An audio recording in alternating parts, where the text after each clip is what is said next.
Right now, there's probably something you know you should be doing, and yet you're not doing it. Maybe you've been putting it off for hours, maybe for days, maybe even longer. The strange thing is, procrastination isn't about laziness. It's not about discipline either. Because if procrastination were simply laziness, you wouldn't feel guilty about it. But most people do. They think about the task, worry about the task, sometimes even stress about the task, and still, they don't start. Why? Because the task isn't what you're avoiding. It's the feeling that comes with it.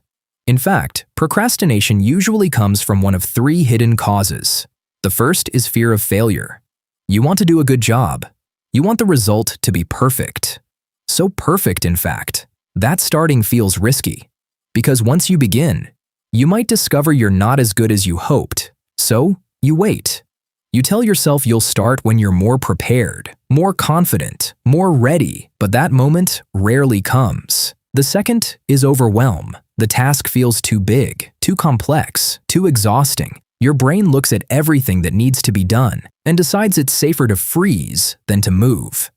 Not because you can't do it, but because it feels like too much all at once.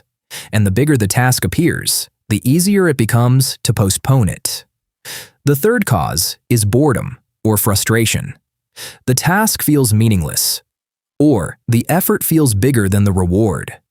Your brain doesn't see an immediate benefit, so it keeps searching for something easier, something more stimulating, something that feels better right now.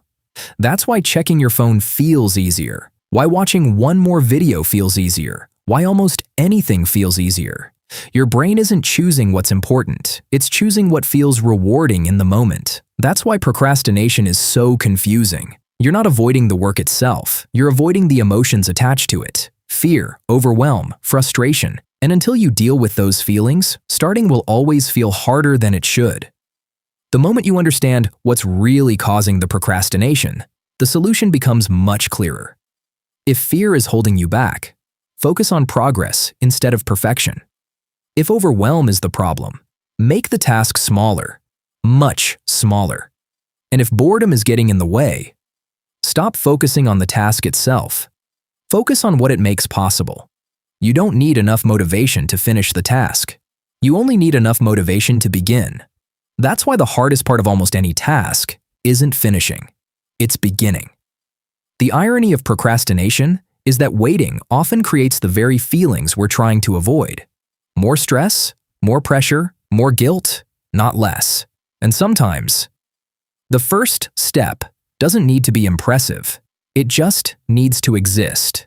Because the moment you take action, even a small one, you stop fighting the task and start moving through it.